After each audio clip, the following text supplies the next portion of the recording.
I ask people, what is your priority? What do you really want to be said about your life? What's the ultimate goal? What's the ultimate gain?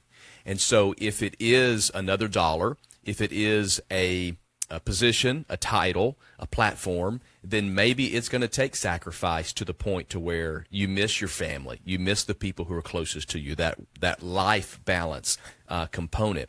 However, I think most people at the end of their life never say, I wish I had worked one more hour. I wish I had made one more dollar. I wish I had gained that one more thing. Most people say, tell my family, I wish I could go back and do this differently. I wish I had those years over again. So I tell people, you really need to prioritize your life around the goals of your life. And for me personally, I know that my goal is the end of my life is not to be how much have I acquired, how much do I have, but it's that my family's still there. My family loves me. My family is intact. That I spent time doing the things that really brought the most value. So even in my professional life, I have to be very careful to prioritize the things that I do want to accomplish and the things that I do want to obtain, but ultimately keeping those life balances in front of me and in order.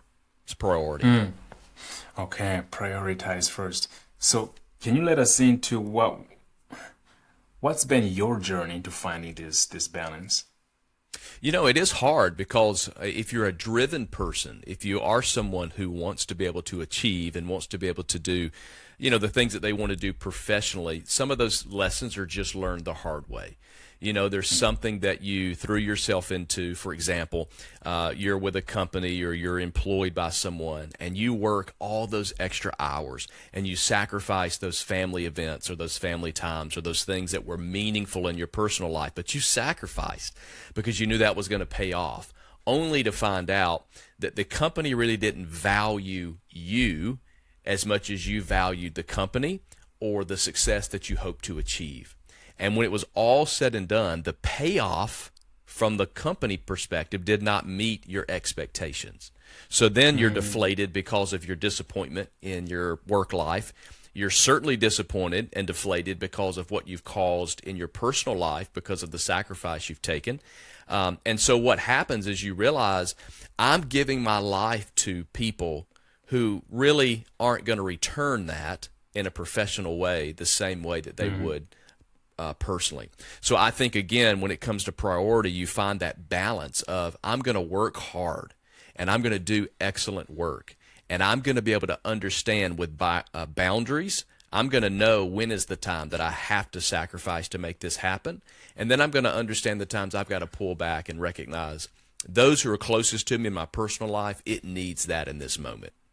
I think we have a difficult time in our culture with balance. I think we throw ourselves into something 0 to 10, one way or the other, healthy or unhealthy, and we just struggle with balance. Most of us do. Balance takes a lot of discipline. So I think what we have to do is we have to find a healthy balance where we go, I'm not throwing myself into work and throwing my life away, but I'm also not going to use my mental health or my personal life or my work-life boundary as a crutch not to work hard and not to achieve. Does that make sense to you? Yeah, it does. And how does someone avoid burnout in all of this? Well, you know what? Interestingly enough, we spend a third of our life working.